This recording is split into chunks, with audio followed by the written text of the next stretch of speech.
Hi, my name is Paul Friedman. I'm the founder of the Marriage Foundation. Hopefully you're already a subscriber and you follow and you understand that our approach to marriage is very practical, very positive. It's everything has to be scientific for us. We need to make sure that it's accurate, that it works. So when you have this topic, which is an important one, how can I help my husband with anger issues? That you're going to get really good information. And, who knows, maybe it will lead you to getting the course for women, maybe reading one of my books. But most important is for you to be a subscriber to this channel so you keep learning, so you can apply what you know. How can I help my husband with anger issues is a nearly universal topic. And I'm going to explain to you why, because it's very important for you to understand this if you really love your husband and you want to help and not just help stifle his anger or get him to curb it. Number one, you have to understand that we don't have it within our power to change another person. And you could try it. You could try it with your kids, and it doesn't work. You can bribe, you can threaten, you can manipulate, you could do anything that you can think of, and it won't work.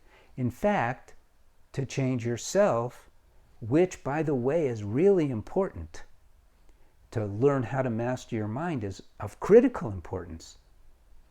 And without the proper tools, which, by the way, we have, without those tools, it's nearly impossible. And I don't want to mislead you or lead you on, but we have the SOW technique, SCW, and it's just phenomenal, even for anger. But you can't get your husband to start using it. It happens occasionally that a wife will say to her husband, you should check out this video, and because he knows he has an anger issue, he may say, okay, I'm going to try it. But it's rare. It's rare. People don't want to be told that they have flaws. You don't want to be told that you have a flaw. Nobody wants to hear that. And it's not that I don't want to hear about my flaws. It's my mind, which is reporting mostly to my biological body instead of to me. Until you learn how to master your mind, that's what's actually going on. Because biologically, your body is made up of trillions of cells. And the number one aspect of life, the attribute that we recognize as life, is what? You know this from when you went to middle school. Self-preservation, the drive to survive. And it's constantly pinging your mind, because even though it's an intelligence, that self-preservation thing, it's not a thinking thing, but the mind does. So the body is constantly pinging the mind and saying, you got to protect us, you got to protect us. And the mind is calculating how to do that. And guess what? I'm bringing this up because you have to understand that's not all that is happening. When the mind is starting to feel threatened, instinctively, anger comes up. Because if it feels really threatened, it wants to focus on the threat. And what happens is, over the course, and sometimes it's over the course of many incarnations, what happens is the mind is so focused on threats. And when you get angry, nothing else exists. It brings all of your energy and all of your attention on the threat. And it's a habit without a purpose. Now, an animal, it has a purpose. It sees a threat. It becomes focused. We don't have to do that. We're human beings. But it's still there because of the animal body. I'm not saying you're an animal, by the way. I don't believe that. We are human beings, very, very special creation. But we do have a biological body. So you could call it an animal body. We don't have angel bodies, right? We can't fly. And so this is what happens. This instinct of self-preservation comes out aggressively, anger. And that's what's going on. So that's what's happening to your husband. He's taking the slightest little provocation, which to you and me may not be a provocation at all. We have our other provocations. But he does not have a good threshold there. And so he becomes angry right away. And it kind of works for him. It has worked for him. So the mind retains it. Now, how you react to it is very important. Remember that you married your husband because you love him. Remember it. And when his anger flares up, rather than taking it personally and putting up your walls or running and hiding, because those are the two options, right? Fight or flight. Instead of doing that, go back into your heart and love him with all you have, completely ignoring the anger.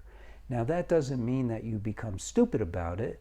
You don't walk into flying knives, but you may have to step aside when it first ignites, but then you keep smiling towards him with love, not like a cynical smile or sardonic smile or anything like that, but your loving smile, which is what you should be giving him all the time anyway. So what you're doing then, and you should be doing all the time, is creating an environment of love for him. And then he will begin to see himself that this anger reaction has no place in your complete, unconditional, loving environment that you are creating. Do you see? It takes time, a lot of time, because for him, what comes with anger is a lack of trust. It's fear. It's fear-based. And so it takes a lot of time. You might say you're taming the environment. Not him, but you're letting him know he's ultra safe with you. That in spite of his anger, in spite of his words, his nastiness, you love him anyway, which is what you promised to do anyway.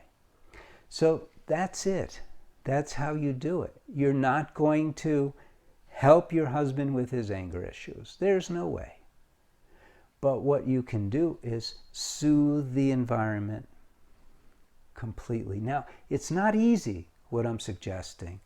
It requires you to do something that all of us should be doing, but we're not taught, which is mastering your own mind, because your own mind is going to want to react. That's what it does. That's what minds do. But when we live on that plane of love, we're above the swamp of life, you might say, because love is a very high state of consciousness. And that's what you want in your marriage anyway. That's what you want in your life anyway. So it really does work for you. In fact, it's a test. You know, when someone gets angry with me, my first reaction now, because I've been working on this for a long time, is to look past their anger.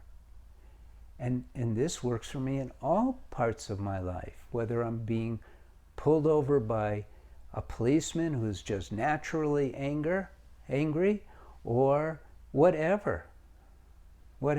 It doesn't matter. I learn to love.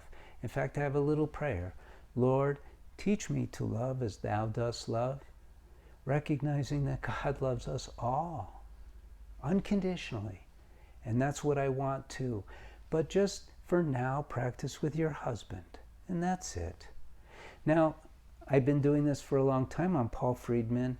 And I want to train, if you have an interest, if you've been following and you like the TMF ideas, I want to train you to be a TMF counselor. So look into that, okay? And in the meantime, be well. Feel the love, feel the joy. It's all there for you.